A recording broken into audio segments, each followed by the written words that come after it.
안녕하십니까. 저는 오늘 여러분을 모시고 전세균 전 국무총리님 초청 강연의 사회를 맡아 진행하게 될 중랑갑의 재선 시의원 이영실 인사드립니다. 반갑습니다.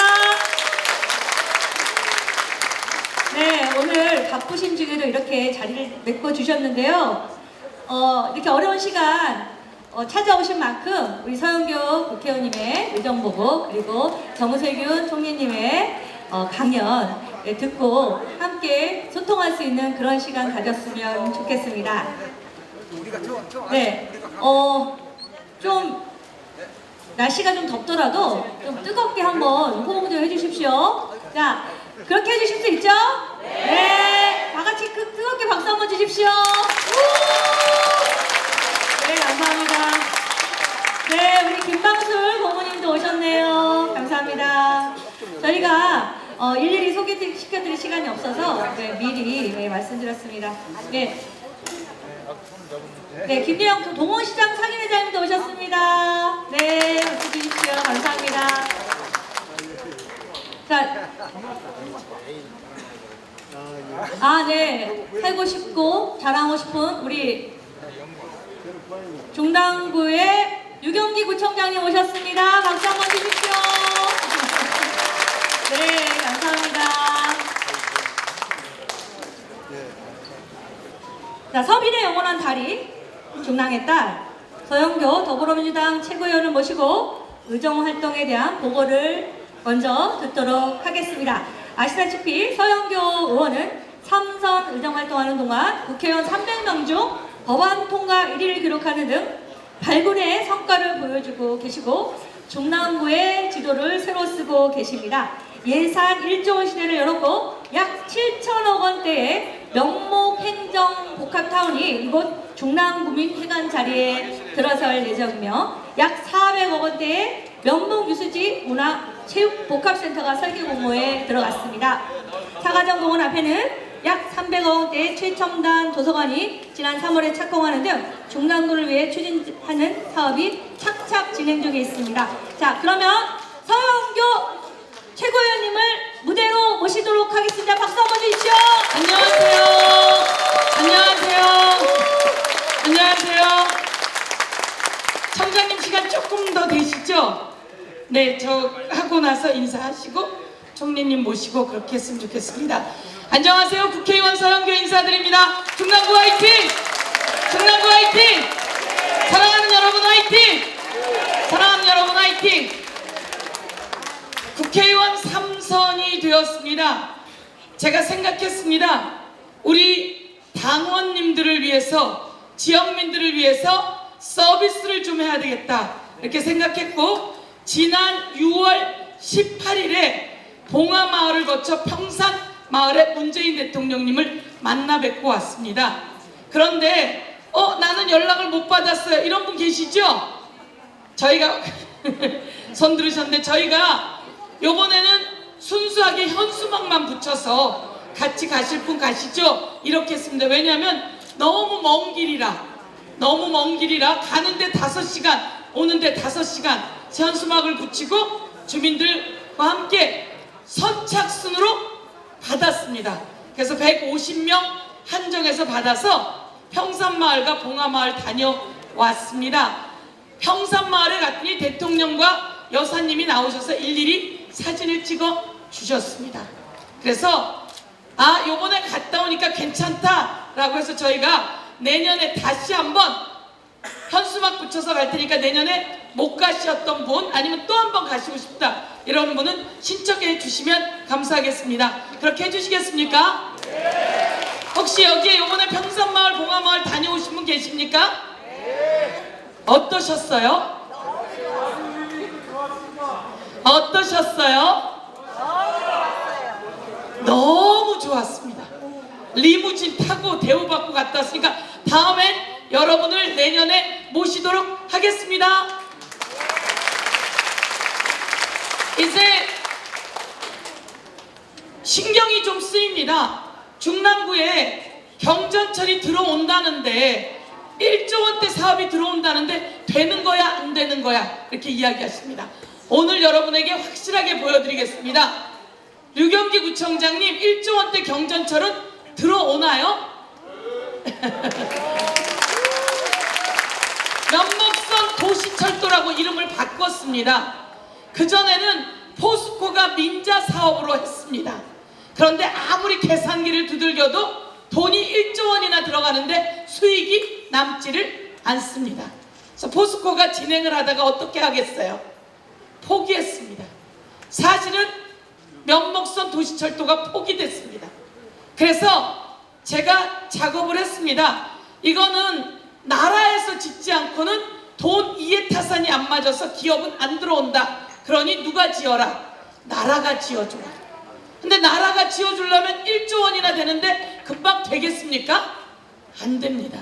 그래서 제가 박원순 시장님하고 이야기를 했고, 박원순 시장님이 그렇게 해주겠다고 할 때 그때 부시장이 바로 누구였습니까? 류경기 구청장이었습니다.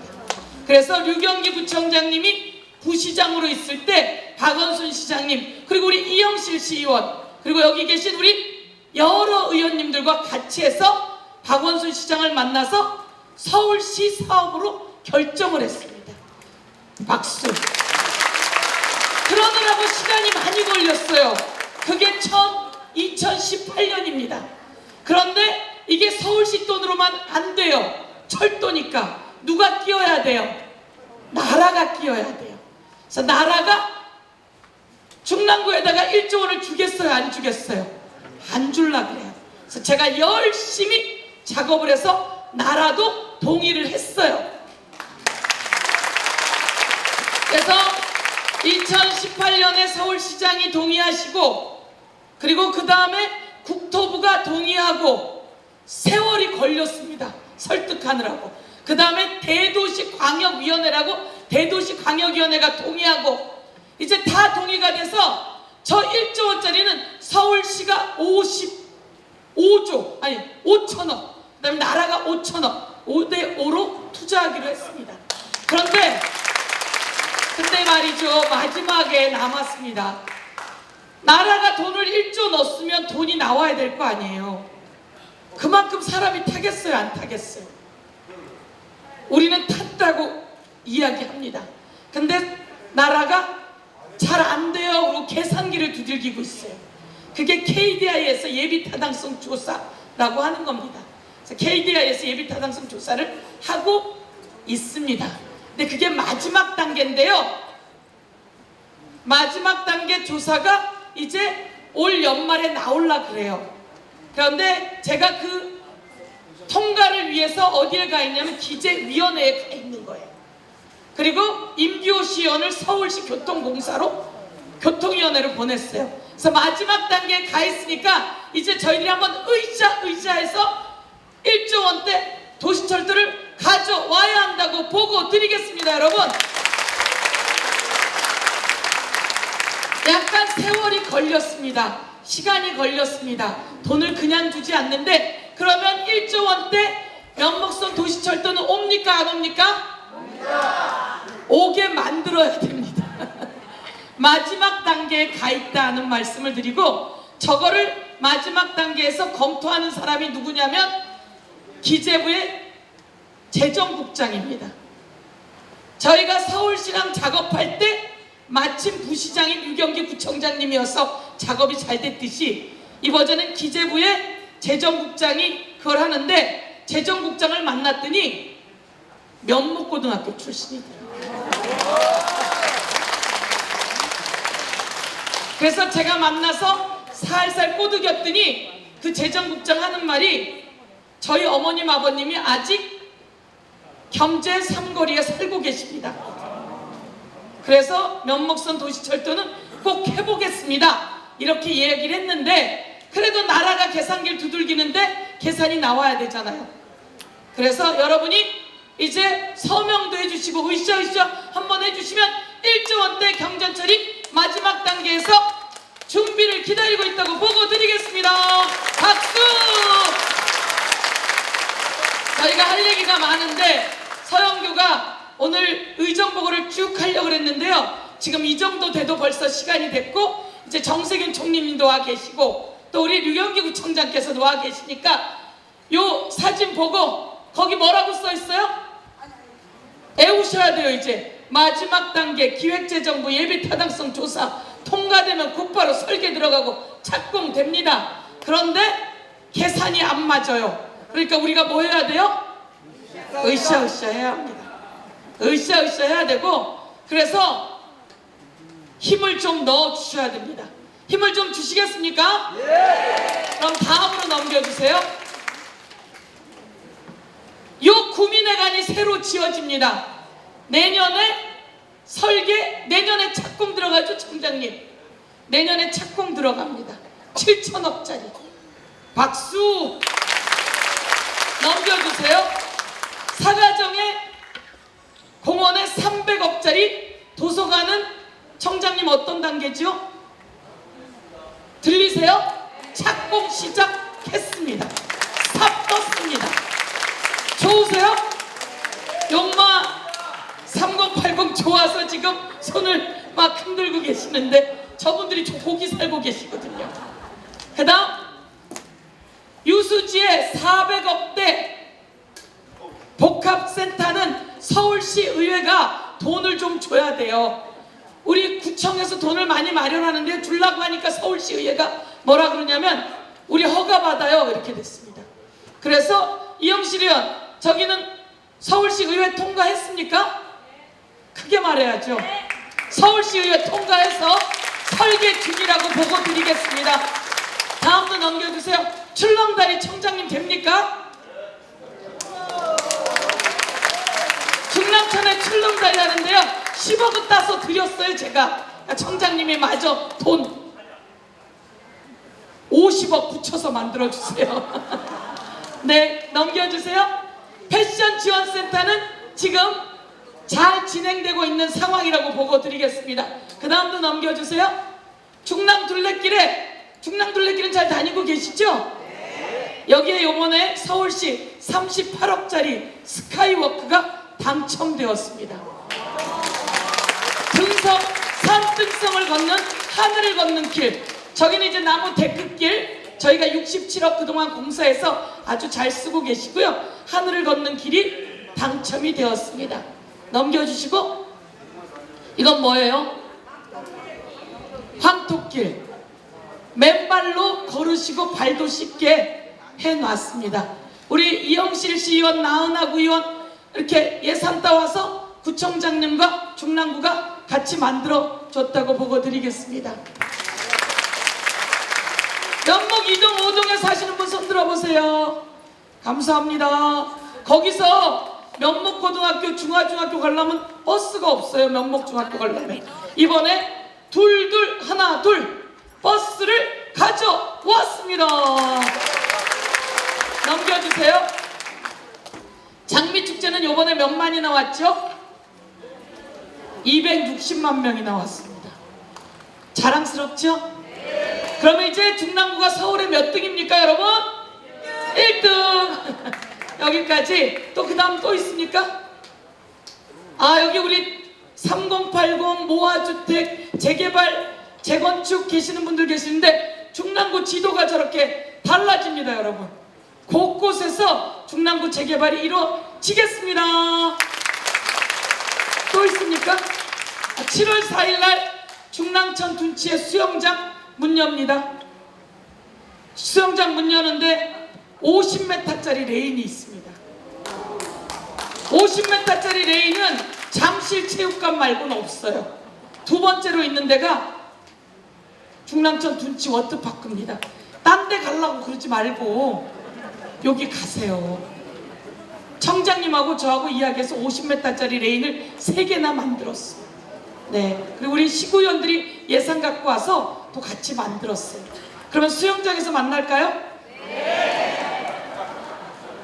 제가 좀 늦게 시작해서 급하게 이렇게 갔습니다. 서영교가 중랑구가 어떻게 진행되는지 한번 보고 드렸습니다. 더 많은 게 있지만 그것은 나눠드린 이 자료를 보면 들어있을 것 같습니다. 중랑구민 여러분 사랑합니다. 중랑구 화이팅! 네, 우리 서영교 국회의원이 정말 많은 일 하셨죠? 네, 큰 박수 부탁드리겠습니다. 네, 감사합니다. 그럼 다음으로 이 행사 시작하기 전에 우리 유경기 구청장님의 축사를 듣도록 하겠습니다. 유경기 구청장님 오신데 큰 박수 부탁드리겠습니다.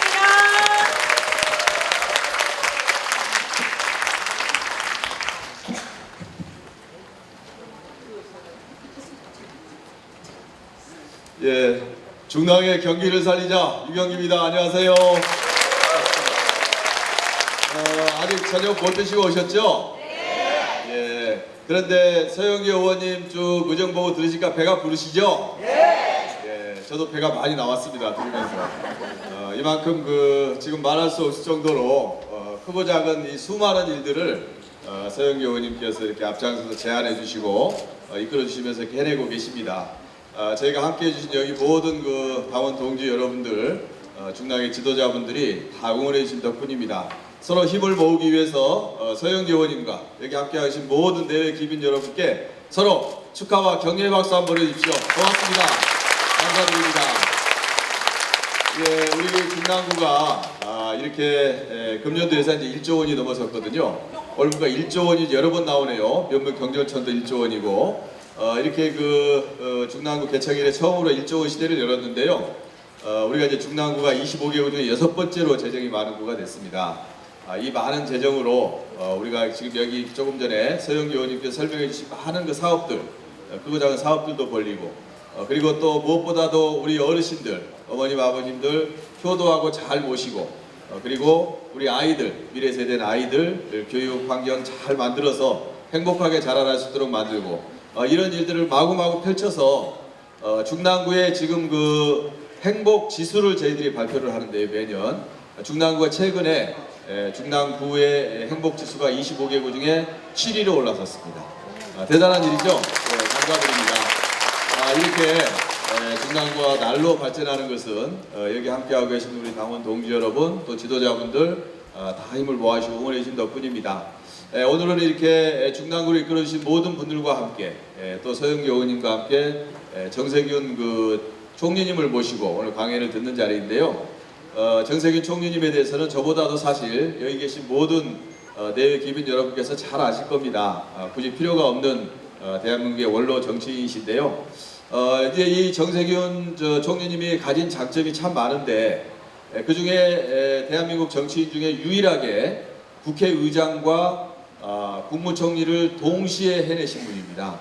대한민국 역사에 딱 한 분 있어요. 지금까지 이런 행정부와 입법부를 다 경험하신 경륜을 갖추신 원로 정치인께서 서영기 의원님과 또 가장 가까우신 또 어르신이십니다. 그래서 우리 중랑구를 이렇게 찾아주셨어요. 너무나 기쁜 일이죠. 예, 감사드리고요. 요즘 아마 오늘 제목 보시듯이 대한민국의 대전환과 민주당의 길입니다. 좀 대한민국의 앞날에 대해서 관심들이 누구보다도 좀 많으신 분들이고 중랑구를 넘어서 우리나라의 미래를 염려하시는 분들이고 같이 이렇게 이끌어 주시는 분들인데요. 우리나라의 경륜과 이렇게 존경을 받는 정세균 총리님의 이런 지혜로운 말씀을 들으시고 오늘 가슴이 툭 트이는 그런 지혜를 얻을 수 있을 거라고 저는 장담합니다. 그렇게 하시고 또 우리가 이런 경륜 있는 정세균 총리님을 모셔주신 서영교 국회의원님께 참으로 감사하다는 말씀을 전하면서요. 귀한 시간 내주셔서 오셨으니까요. 오늘 정세균 총리님의 이런 귀한 말씀을 잘 듣고 또 중랑구의 미래를 생각해보고 대한민국의 미래를 같이 열어가는 데 같이 힘을 모았으면 좋겠습니다. 오늘 뜻깊은 시간 되시고요. 여러분 항상 존경하고 사랑합니다. 중랑구 화이팅! 감사합니다.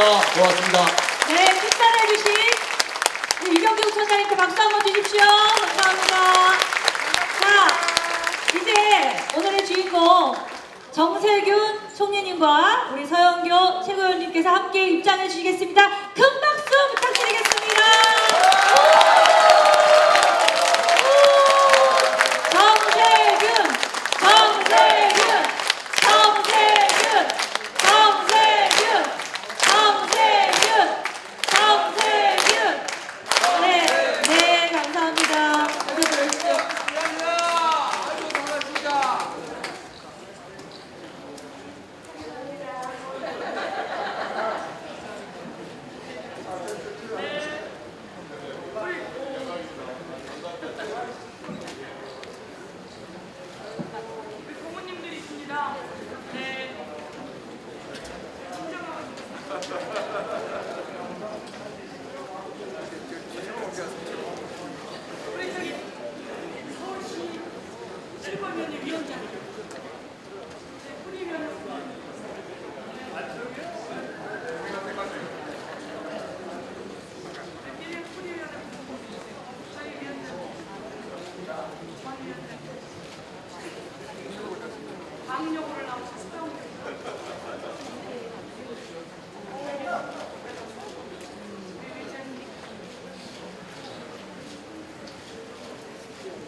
자, 다시 한번 큰 박수 보내주십시오. 네, 감사합니다.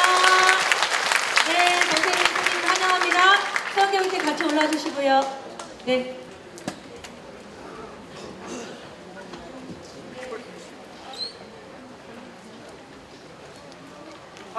네, 다시 한번 큰 박수 주십시오.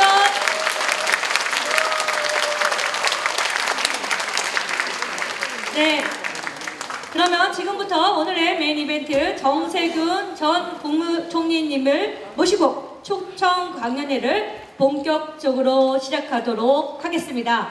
먼저 국민 의례가 있겠습니다. 모두 자리에서 일어나 단상에 있는 국기를 향해 서주시기 바랍니다. 국기에 대하여 경례.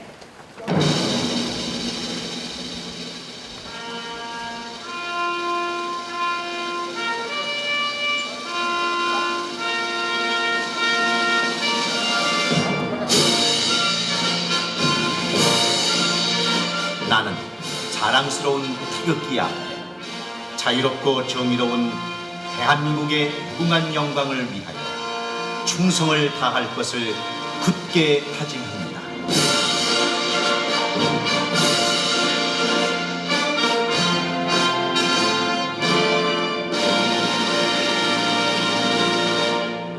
바로 다음은 순국 선열 및 호국 영령 그리고 이 나라의 민주주의를 위해 헌신해 오신 선배 동료 김대중 노무현 두 대통령을 기리는 묵념이 있겠습니다. 일동 묵념.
바로 애국가 제창은 신강관계상 생략하도록 하겠습니다. 이상으로 모든 예를 마치겠습니다. 모두 자리에 앉아주시기 바랍니다.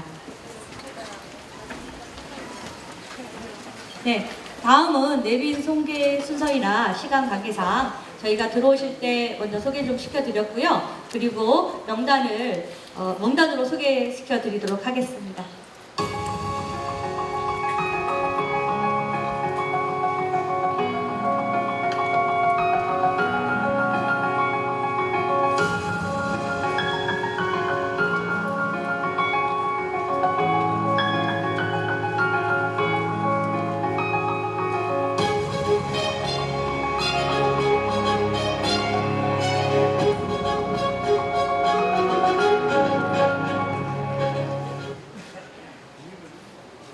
네, 죄송합니다. 너무 깨알 같아서 이름 찾기 힘드셨죠? 네, 다음은 좀 여유있게 가도록 하겠습니다. 네, 다음은 오늘의 하이라이트 정세균 국무총리님의 강연이 있겠습니다. 정세균 국무총리님은 일찍이 전라북도 진안의 산골짜기에서 태어나 고향이 무주진안 장수 지역구에서 내리 사선을 하셨습니다. 이후 대한민국 정치 1번지라고 할 수 있는 서울 종로에 출마하셔서 이선을 하셨고요. 어려서는 가정 형편이 좋지 않아 검정고시로 중학교를 수료하시고 전주 공고에 진학하였으나 대학에 진학하고 싶어 전주 신흥고로 전학을 하셨습니다.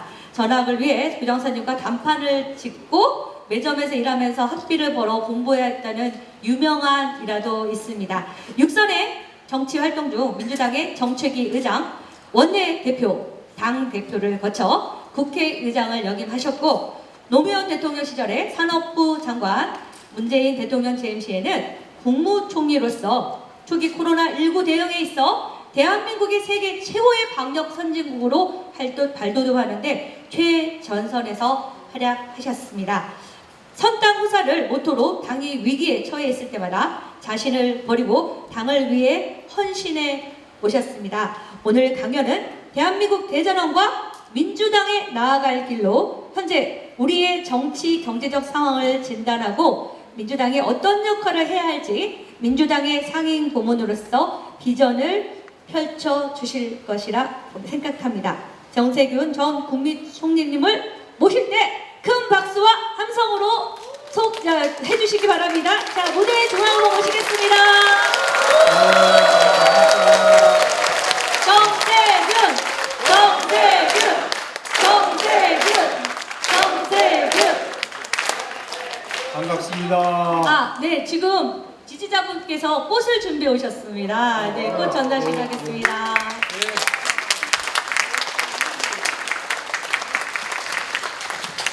네, 다시 한번 큰 박수 보내주십시오. 감사합니다.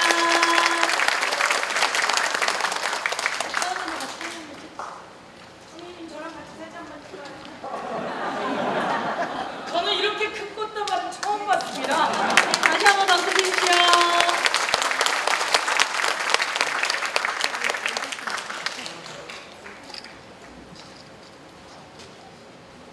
네, 지금부터 총리님의 강연을 듣도록 하겠습니다.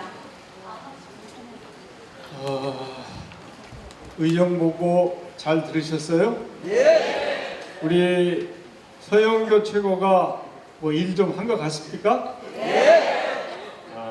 정말 일꾼이죠. 오늘 여기 와서 보니까 우리 진안분도 계시고 무주분도 계시고 또 고등학교 후배도 있고 또 이제 우리 부모님들은 오랫동안 배워왔고 그래서 남의 집 같지가 않네요. 예. 특히 서영교 최고하고 저와는 아주 특수관계입니다. 이제 어떻게 특수관계냐? 제가 후원회장인 거 알고 계시죠? 네? 제가 후원회장이에요, 서영교 의원님의. 그런데 그냥 이름만 걸쳐놓은 후원회가 아니고 진짜 돈도 내요, 제가. 예, 오늘 우리 서영교 최고가 저를 불러줘서 이렇게 와서 말씀드릴 수 있어서 아주 기쁩니다. 뭐 제 얘기는 설명 안 해도 잘 아시잖아요. 또 아까 우리 사회자가 제 소개를 잘 해주어서 감사하고요. 사실은 서영교 최고가 그리고 또 당원 동지 여러분들과 함께 열심히 저를 밀어주셨는데 제가 부족해가지고 잘 안 됐어요. 그래서 좀 죄송한 마음이지만 그래도 이제 그게 제가 빚을 진 거잖아요. 그래 앞으로 두고두고 빚을 갚을 생각이에요. 그래야 되겠죠? 네. 돌려보세요. 네. 그다음 오늘은 이제 우리 대한민국의 과거, 현재, 또 미래, 특히 이제 정치적으로 우리가 어떤 판단을 해야 될까, 뭐 이런 점들을 여러분과 함께 말씀드리고 싶은데요. 1919년 3월 1일 날 3.1운동이 시작된 거 다 알고 계시잖아요. 그래가지고 그해 4월 달에 상해에서 임시정부가 만들어졌어요. 그 이후에 104년입니다. 104주년이 된 거예요. 그래서 우리 대한민국 정부는 1948년에 이제 50선거에 의해서 출범을 했지만 그 전에 1919년에 3.1운동이 있고 나서 상해에 임시정부가 만들어졌기 때문에 우리 헌법 전문에 보면 대한민국 정부가 임시정부의 법통을 이어받아서 헌법을 만들었다 이렇게 됐기 때문에 한 104년 된 것으로 이렇게 볼 수 있어요. 그렇지 않고 1948년부터 보면 지금은 이제 75년이 된 것이죠. 그 기간 동안 우리 대한민국은 세계에서 가장 성공한 나라가 됐어요. 어떻게 성공했냐? 6.25 때 우리 고모님들은 그때 소년들이셨을 거예요. 그리고 또 경우에 따라서는 참전하신 분들도 계시고요. 그때 우리 대한민국은 세계에서 가장 가난한 나라였어요. 국민소득이 1인당 65달러밖에 안 됐어요. 그런데 35,000달러가 넘었잖아요, 지금. 예. 그런데 이 35,000달러가 그냥 넘은 거냐? 유엔에 보면 경제협력개발기구라는 게 있어요. 운크타드라고. 거기에서 지금부터 70년 전부터 선진국과 개발도상국으로 분류를 해요, 나라들을. 그런데 우리나라는 3년 전까지는 개발도상국에 있다가 3년 전에 선진국으로 승격이 됐어요, 우리 대한민국. 지구상에서 이게 웅크타드가 경제협력개발기구가 저개발국과 선진국을 분류하기 시작한 이래 저개발국가에서 선진국으로 승격한 나라는 대한민국 한 나라밖에 없어요. 한 나라밖에. 예.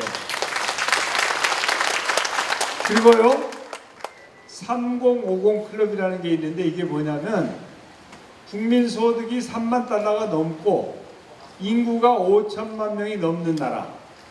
그러면은 전체 국민 총 생산이 1조 5천억 달러가 되는 건데 그 정도면 강한 나라, 강대국의 반열에 올라가는 그런 나라들인데 그런 나라가 많을 것 같죠. 그런데 의외로 많지 않아요.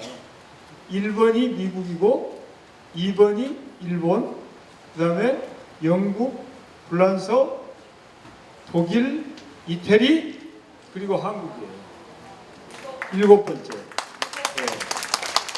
물론 스위스라든지 우리 사우디도 그렇죠. 우리보다 국민소득이 많은 나라들이 있는데 그 나라들은 인구가 작아가지고 국가의 힘 이게 강하냐 뭐하냐라고 판단할 때는 이제 숫자가 너무 작아서 전체 총 생산을 합쳐도 얼마 안 되기 때문에 그래서 이 3050 클럽이 중요한 거예요. 그리고 우리 대한민국이 경제 규모가 세계에서 한 10번째 되잖아요. 그리고 요새 여러분들 BTS를 비롯해서 우리 한국의 젊은이들이 얼마나 잘하고 있는가, 뭐 손흥민을 비롯해 가지고요. 또 영화도 잘 만들죠.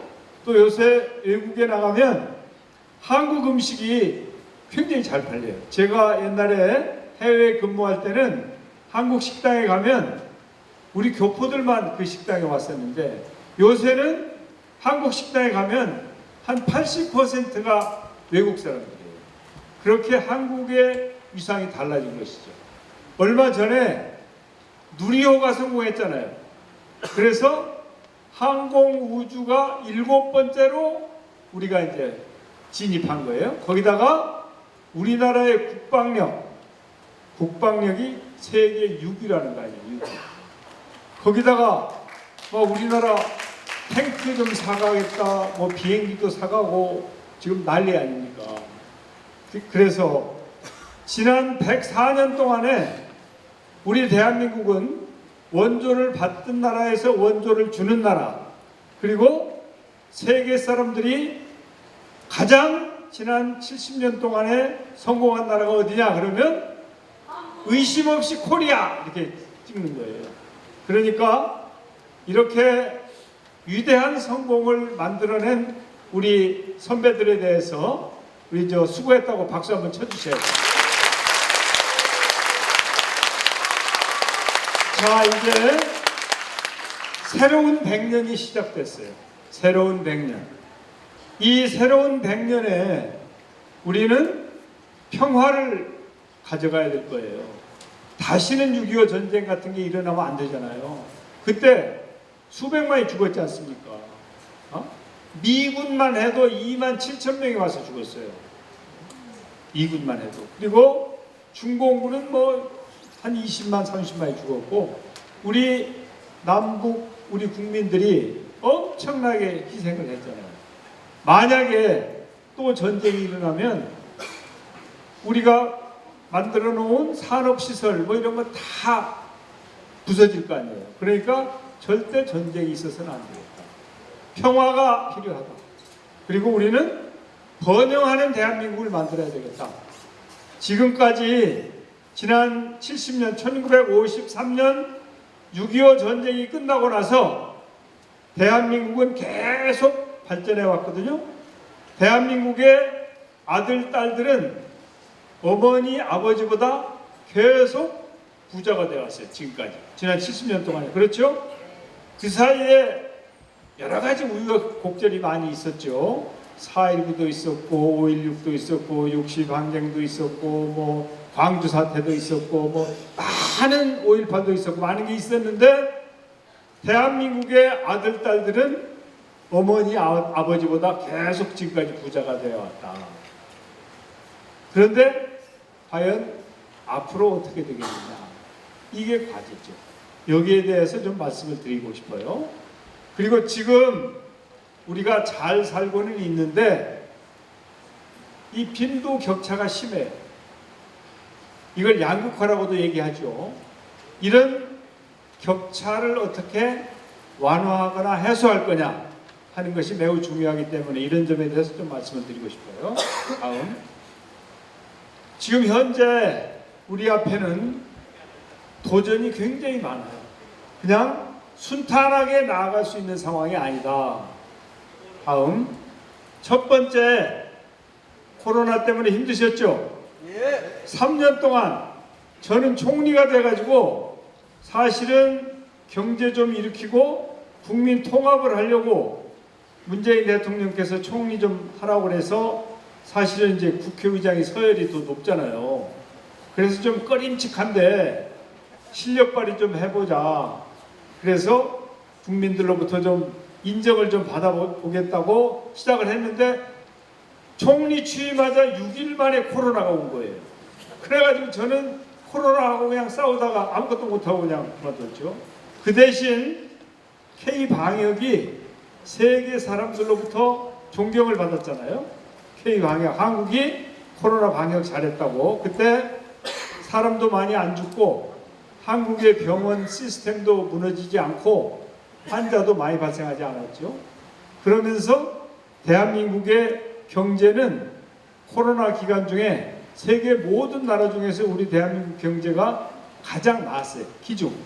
국민은 굉장히 힘들었지만. 네. 그래가지고 K방역을 제가 열심히 잘 했죠. 그래 나름대로 보람은 있지만 참 어려움이 컸습니다. 이 코로나 때문에 여러 가지 위기 상황이 많이 왔죠. 양극화가 심화됐고 또 고용 위기도 와서 일자리도 많이 없어지고 보건이 어려워가지고 국민들이 참 힘들었지 않습니까? 우리만 그런 게 아니고 국가 간에도 격차가 더 심해졌어요. 잘 사는 나라보다 못 사는 나라들은 백신이 없어가지고 아예 백신이 없어서 거의 접종을 못한 나라들도 있습니다. 세계적으로 아프리카나 이런데. 그래서 이 코로나 위기를 제가 열심히 극복하고 했지만 지난 3년 동안에 우리 국민들이 빚도 더 지고 고생이 말할 수 없이 컸습니다. 그리고 경우에 따라서는 부모님을 제대로 인사도 못 올리고 그냥 부모님께서 돌아가신 그런 경우도 있죠. 이 과정을 보니까 재난이 있을 때 이것은 결코 평등하지 않더라. 재난은 힘들고 어려운 사람들, 가난한 사람들에게는 더 무겁고 그렇지 않은 분들은 그래도 좀 가볍더라. 그래서 다시는 이런 위기가 와서는 안 되겠다. 그리고 이 코로나 때문에 만들어진 양극화 또 격차 이런 것들을 완화하는 노력이 절대 필요하다. 그리고 이걸 하는 과정에서 보니까 연대와 협력이 중요하다. 연대와 협력. 사실은 K방역이 성공한 것은 누가 총리가 잘하고 뭐 대통령이 잘하고 장관이 잘한 것보다 국민들께서 서로 협력하고 연대하고 어려운 사람들 돕기 위해서 열심히 자원봉사하고 그랬기 때문에 가능했던 거예요. 사실은 위대한 국민들이 계셨기 때문에 K방역도 가능했다. 그래서 그 위대한 국민들을 위해서 박수 한번 쳐주세요. 연대와 협력이 이렇게 중요하다고 하는 점을 우리가 함께 가슴에 담고 갔으면 좋겠습니다. 다음 4차 산업혁명이라는 말씀 들어보셨죠? 예, 우리 대한민국이 정말 그 물건 잘 만드는 선수예요. 물건 잘 만드는. 그런데 우리가 현대자동차도 자동차를 잘 만들고 삼성전자도 반도체도 잘 만들고 또 휴대폰도 잘 만들어요.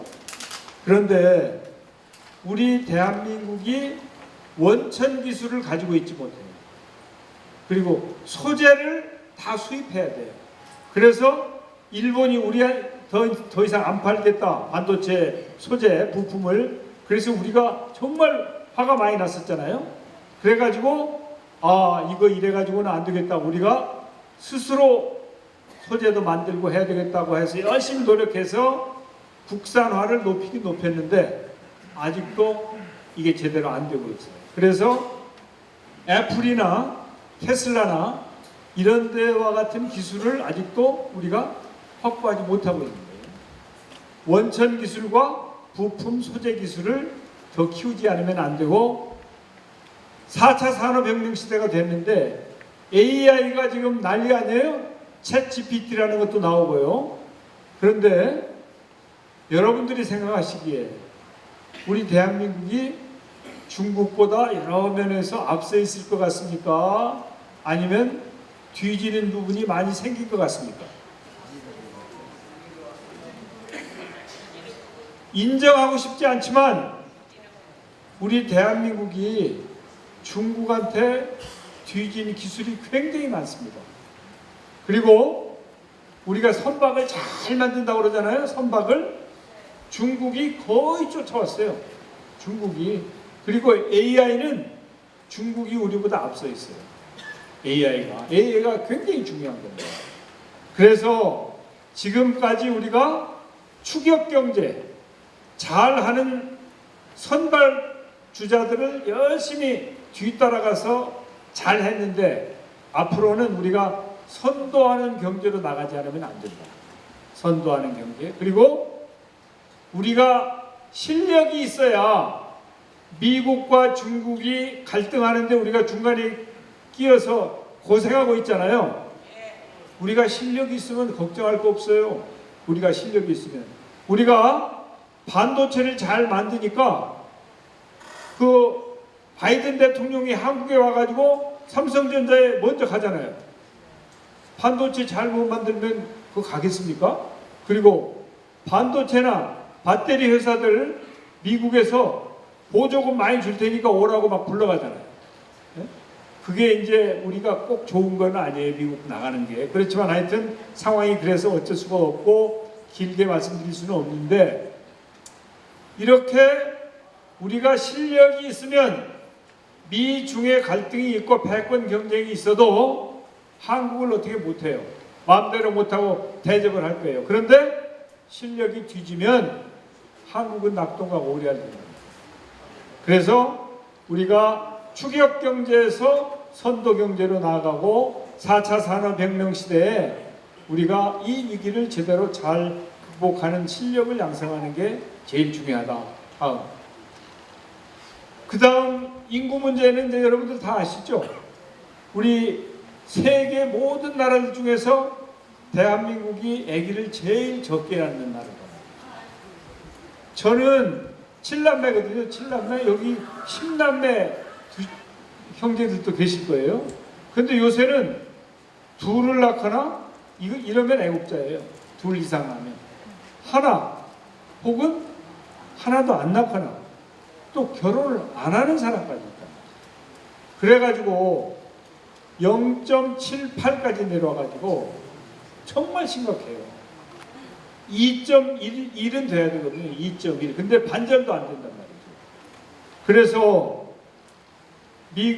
영국의 옥스퍼드 대학이라고 있는데 거기서 그 연구소에서 인구문제 연구소에서 자기네들이 연구를 해보니까 2350년 지금부터 330년 후에 대한민국의 인구가 제로가 돼가지고 대한민국이 지구에서 사라질 것이다 이렇게 발표를 했어요. 이거 보통 문제 아니잖아요. 그래서 이 인구 문제 그리고 인구가 없어지면 어떻게 돼요? 지방이 소멸되죠. 제 고향도 지금 소멸 리스트에 올라가 있어요. 그래가지고 국회에서 고향사랑 기부금제라는 것도 만들어가지고 자기 고향에다가 기부금 내면은 세금 감면해주는 그런 것까지 만들었잖아요. 통과시킨 법안입니다. 아, 그렇지. 네. 자, 박수 보내주세요. 네, 우리 서영교 위원장이 좋은 법 많이 만들었어요. 아마 이제 그 의정보고를 수시로 해서 말씀을 드려야 알지 말씀 안 하시면 몰라요. 그러니까 의정보고를 수시로 하셔야 돼요. 그래서 이 지방소멸 문제 이거 심각하다. 그러니까 이제 우리가 생각을 바꿔야 돼요. 옛날에는 결혼 안 하고 아기를 낳으면 쉬쉬하고 손가락질하고 뭐 아기를 키울 수가 없었잖아요. 그 생각을 바꿔야 돼요. 이제 세상이 바뀌었어요. 그래서 연세된 어르신들은 옛날에 젊을 때 생각하시면 안 돼요. 지금 대한민국이나 지구촌이 완전히 바뀌었는데 그 바뀐 세상에 우리가 호응을 해야 돼요. 어제 제가 대학생들한테 강연을 했는데 제가 그랬어요. 나는 저개발 국가의 시민이다, 국민이었다. 그런데 너희들은 선진국의 국민이다. 그러니까 어떻게 저개발 국가의 국민이 선진국 국민한테 똑같이 하라고 얘기를 하겠냐. 여러분들은 선진국 국민으로서 자신감도 가지고 자부심도 가지고 또 미래 주인공이니까 여러분들이 알아서 미래를 개척해라. 이제 그렇게 얘기를 했더니 그 친구들을 당연한 걸로 받아들이더라고요. 예, 그러니까 우리가 인정을 해야 돼요. 우리 신세대들은 우리하고는 완전히 다른 세대예요. 그래서 어떻게든지 이제 그런 생각의 전환, 또 옛날에는 외국에서 이민을 왔다든지 그러면은 또 차별하고 그랬잖아요. 절대 차별하면 안 돼요.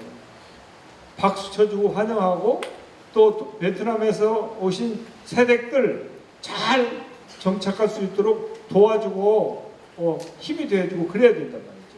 그래서 이 문제를 해결해야 된다. 다음.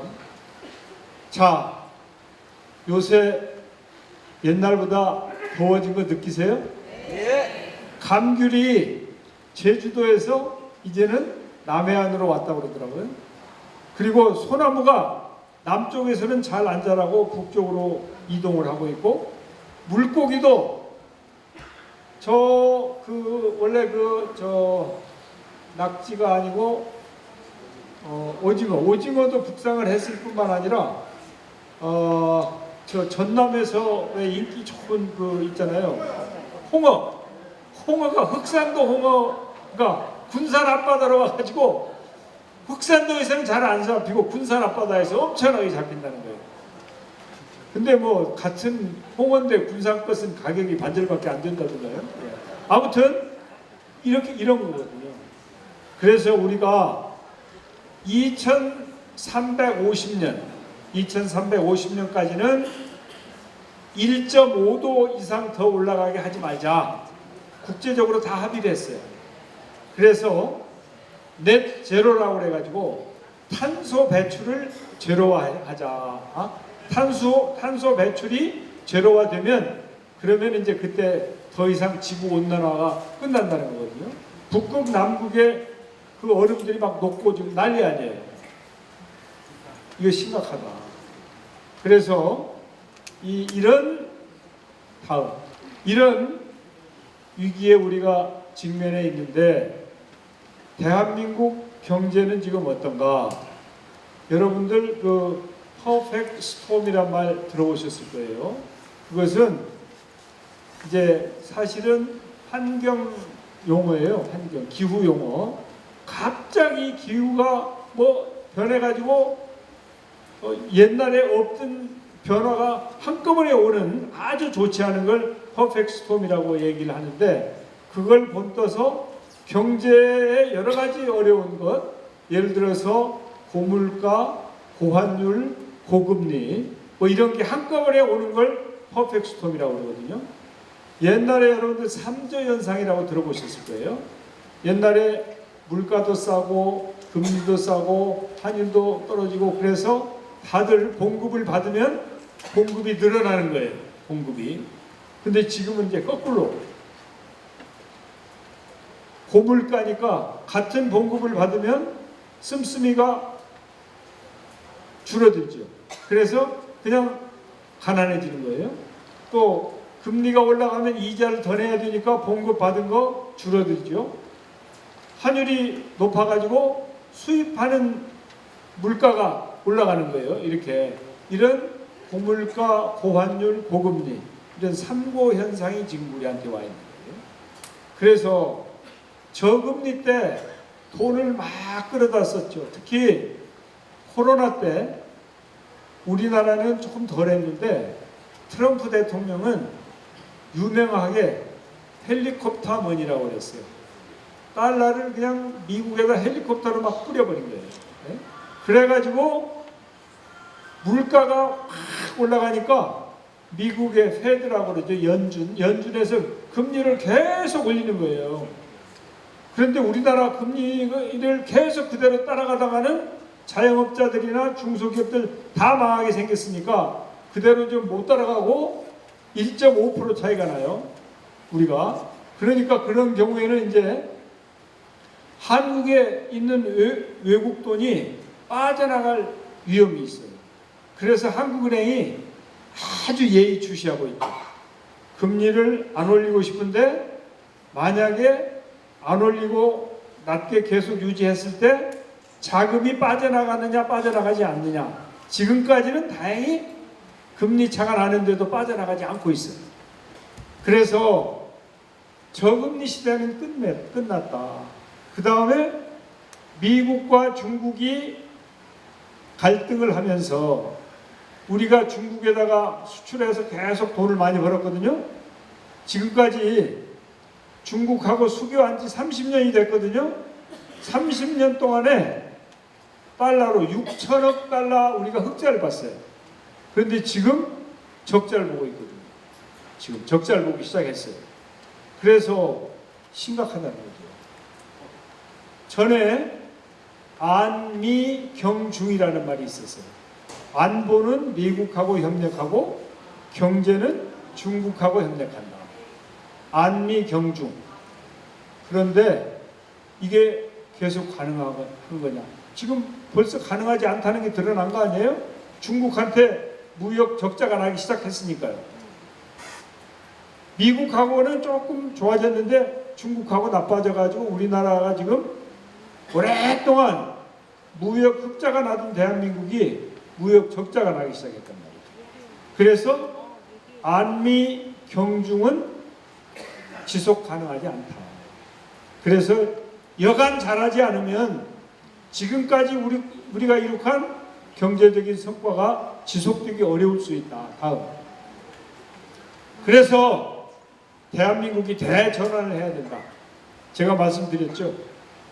추격하던 거, 남 잘하는 거 잘 베끼고 따라하던 추격 경제에서 이제는 우리가 앞서 나가는 선도 경제로 가야 된다는 거예요. 추격 경제에서 선도 경제로 가야 된다. 그 다음에 요새 보면 참 걱정이 태산이에요. 그 노동자들을 이 정부가 좀 탄압을 한다고 하는 느낌이 들 정도로 노동자들과 대화와 소통이 안 돼요. 현재. 옛날에 김대중 대통령이 이제 취임하시기 전에 당선됐을 때 IMF 외환위기가 왔잖아요. 그래가지고 은행도 망하고 기업도 망하고 일자리가 없어지고 막 그래가지고 난리가 났단 말이에요. 그리고 노동자들이 계속 거리에 나가서 시위를 하고, 그래서 김대중 대통령께서 저하고 한광옥 부총재한테 노사정위원회를 만들어라. 그래서 노사정, 이게 정부와 사용자, 기업주와 노동조합 노사정위원회를 만들어서 제가 간사위원을 하고 한광욱 부총재가 위원장이 돼가지고 그때 노사정 대타협이라는 걸 했어요. 위기가 오면 노사가 그리고 정부가 노동하고 싸우면 안 돼요. 어떻게든지 달래가지고 데리고 가면서 위기 극복에 나설 수 있도록 해야 되는 거예요. 그래서 그게 뉴딜이에요. 뉴딜. 대한민국 경제는 추격하던 데서 앞장서는 쪽으로 기술 개발에 전력 투구한다. 그래서 지금 우리가 뒤지고 있는 AI라든지 항공산업이라든지 이런 거 빨리 따라가서 우리가 앞장선다. 그리고 지금 우리가 앞서 있는 반도체라든지 뭐 이런 부분은 뒤지지 않도록 계속 초격차를 유지한다. 이게 이제 대한민국의 대전환인 것이고, 우리들의 생각 자체를 여러 부분에 걸쳐서 기후변화도 그렇고 저출생 문제도 그렇고 과거의 우리들의 생각들을 이제는 바꿔야 된다는 거예요. 새로운 시대에 맞게. 그러면서 뉴딜, 대화와 타협을 통해서 연대하고 협력하고 대타협을 이뤄야 된다. 노동자들하고도 그렇고 야당하고도 타협을 해야죠. 타협을. 그래서 같이 나가야지.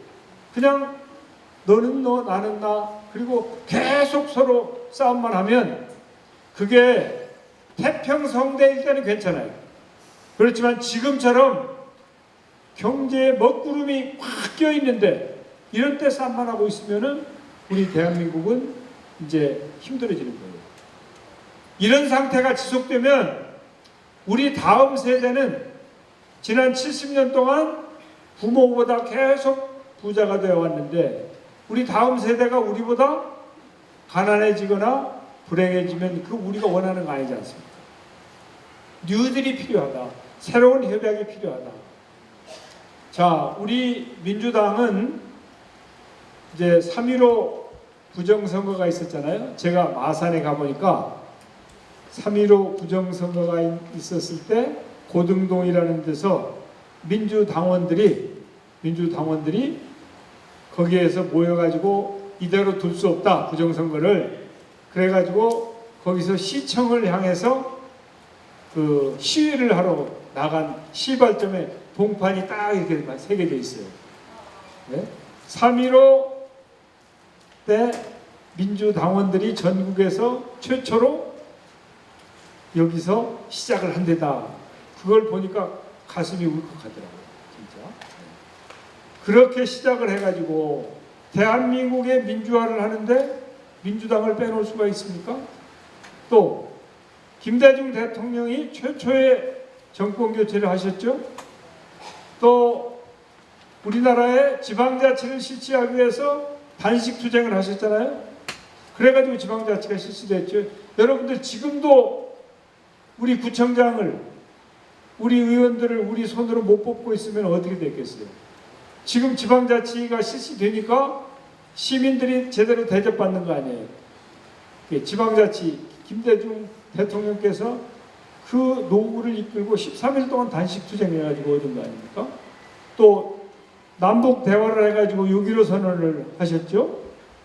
또 이제 IMF 외환위기를 극복하기 위해서 얼마나 애썼습니까? 그때 IT 산업도 만들었고 또 영화 금고 같은 것을 만들어서 한류의 시발점도 만들었죠.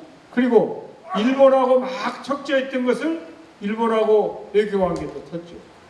김대중 대통령께서 이룬 업적은 다른 그 전에 어떤 대통령, 박정희 대통령도 많은 성과를 내신 건 우리가 인정해야 돼요.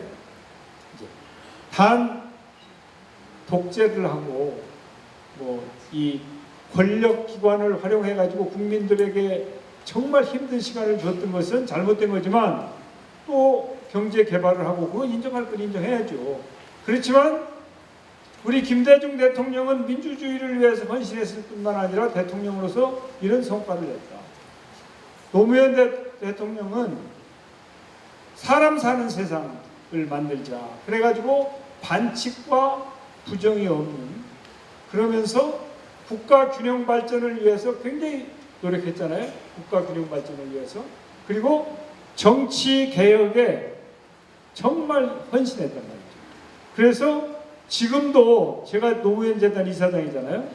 지금도 노무현 대통령 하면 국민들이 참 가슴이 찡하다 이렇게 되는 거예요. 그리고 이제 우리 박수 한번 쳐주세요.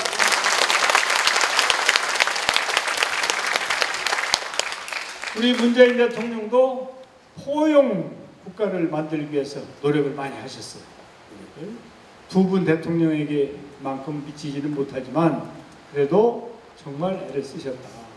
이렇게 우리 민주당의 당원 동지 여러분, 특히 선배 당원 동지들, 어려울 때 권위주의 시대에 그 독재 권력과 맞서서 민주주의를 쟁취하기 위해서 애쓰신 그 선배 당원 동지들, 그리고 역대 대통령, 우리 민주당이 대한민국의 오늘이 있기까지 어떤 성과를 냈는가, 어떤 노력을 했는가 자부심을 가질 수 있잖아요. 여러분 자랑스럽죠? 누가 민주당에 대해서 엉뚱한 얘기를 하면 절대 가만히 계시면 안 돼요. 절대 가만히 계시면 안 되고 당당하게 맞서서 민주당이 대한민국에 어떤 의미가 있는가를 우리가 얘기를 하고 필요하면은 싸움도 마다하지 않아요. 이런 때는 싸워야 돼요. 이런 때는. 자, 그래서 이 민주당 당원들은 우리가 자긍심을 가지고 대전환에 앞장서서 지금 우리가 직면해 있는 어려움, 특히 지난 70년 동안에 계속 발전해온 대한민국이 앞으로도 지속적으로 발전할 수 있도록 이걸 우리가 앞장서서 해야 되겠습니다. 하는 말씀을 드립니다. 그래서 저는 정정당당 민주당 이렇게 말씀을 드리고 싶어요. 정정은 바를 정자에 정치하는 정자, 정정. 예. 여러분들 그 다산 선생 아시죠? 정혜영 선생. 다산 선생이 또 제 그 조상이시기도 해요. 우리 종친들이 아까 여기 오셨더라고요. 이 동네에 저 종친들이 여러분 많이 사신대요. 그 종친들이. 다산 선생께서 정야자 정야 그놈이냐 이런 말씀을 하셨어요. 그 말씀이 정치는 바르게 하는 거다. 바르게 하는 거다. 그리고 백성들을 두루 잘 살게 만드는 거다. 그렇게 말씀을 하셨거든요. 그래서 바른 정치. 바른 정치는 자신이 정치를 바르게 하는 것. 그리고 만약에 잘못된 것이 있으면 그것을 바로잡는 것이 정정이에요. 자신이 잘하면서 잘못된 것이 있으면 바로잡는다. 만약에 굽은 것이 있으면 펴고 눌린 게 있으면 그걸 쳐들어준다. 이게 정정입니다. 그래서 우리 민주당은 정정, 그 다음에 당당해야 되겠다. 정정하면 당당할 수 있겠죠. 그리고 또 우리 선배들이 대한민국에 오늘이 있기까지 어떻게 했는가를 잘 숙지하고 경우에 따라서 거기에 대항하는 다른 말이 나왔을 때 제대로 말씀을 할 수 있으면 당당해질 수 있지 않겠습니까? 그리고 우리 사회가 바르게 가고 서로 대전환하는데 우리가 기여하고 우리가 우리에게 주어진 역할을 제대로 할 수 있다면 그러면 당당해질 수 있는 것이죠. 그래서 우리 민주당은 정정당당 민주당이 돼야 되겠다. 우리 서영교 최고가 여러분들이 정말 잘 키워주셨어요. 이제 그래서 뭐 이런 위원장, 행안위원장 때도 잘했잖아요. 그래가지고 그때 입법이 필요하면 아주 그냥 밀어붙여가지고 깜짝깜짝 놀라게 만들었죠. 예.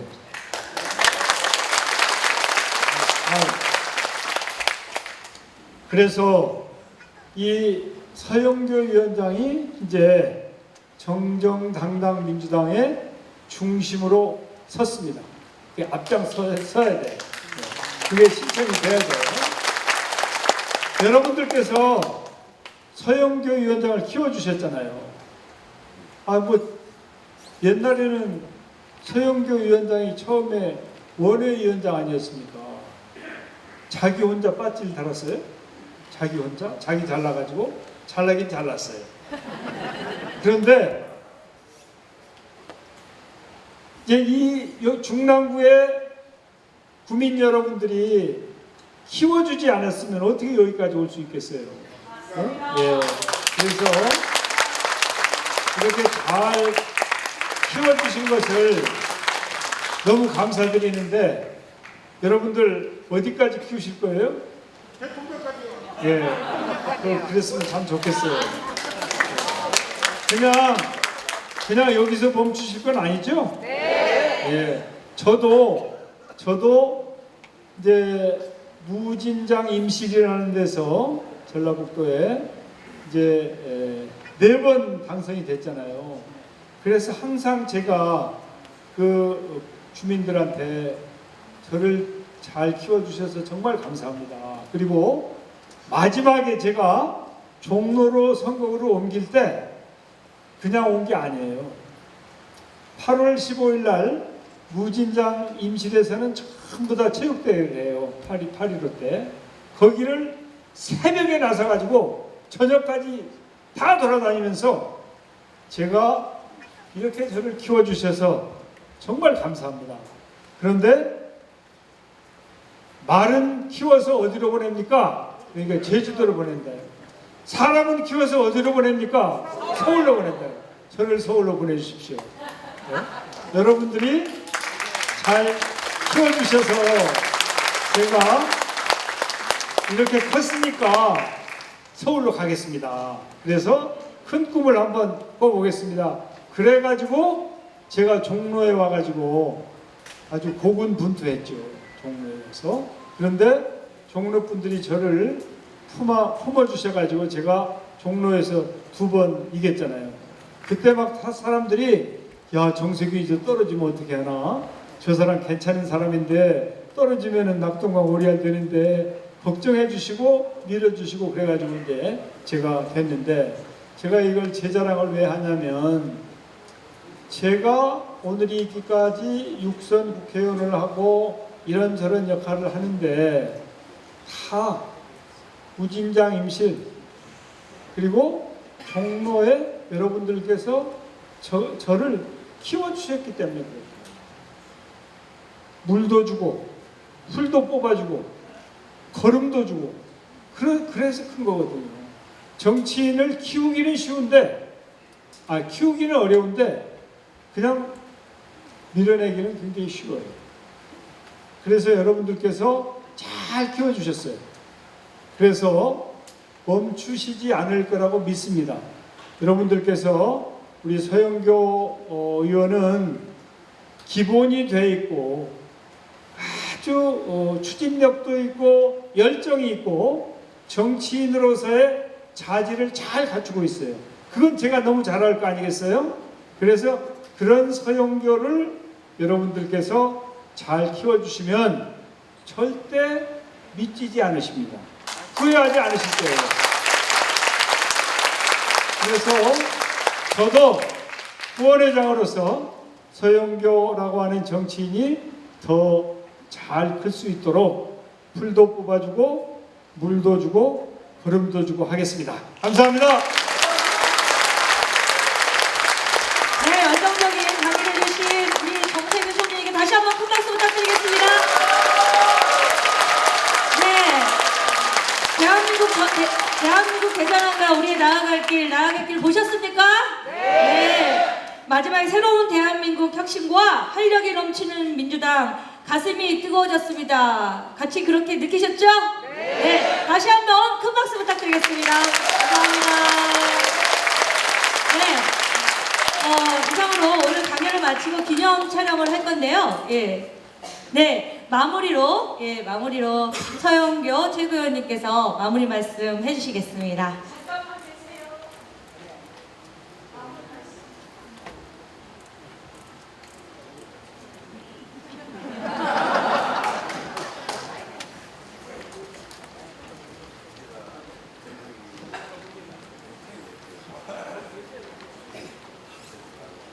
오늘 강의 좋으셨습니까? 네. 뵙고 싶으셨습니까? 네. 총리님 뵙고 싶으셨습니까? 네. 제가 대한민국에서 제일 잘 성장한 분이 누구냐? 국회의장도 하고 육선의 국회의장도 하고 총리까지 한 사람이 제일 훌륭하게 크신 분 아니겠어요? 맞습니다. 그래서 총리님을 모시고 온 건 우리 당원님과 주민들께 이런 분의 기운을 받으시라고 제가 오늘 서비스로 모신 겁니다. 제가 총리님이 좋고 강의도 좋고 내용도 좋지만 오늘 총리님을 모신 이유는 이 기운을 오늘 받으시고 이따가 다 올라오셔서 총리님 죄송하지만 일일이 사진 찍으시고 손도 잡고 기운을 받고 가시라고 모셨습니다. 그렇게 하시겠습니까? 네. 언제 국회의장하고 총리까지 한 분 사진 한번 찍어 보겠어요. 제가요 국회에서 718호의 통지를 틀었거든요. 초선됐을 때 928호였어요.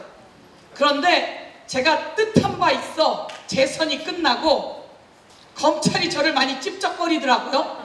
그래서 이제는 그걸 다 이겨내고 국회에서 제일 잘 성장한 분이 누구냐 그랬더니 만장일치로 정세균이라는 거예요. 정세균 총리가 있던 방이 어디야? 718호래요. 자, 그럼 우린 718호로 가자. 그랬는데 거저 주나요? 50대 1이더라고요. 제가요 50대 1을 뚫고 총리님 방으로 들어간 사람입니다. 파이팅!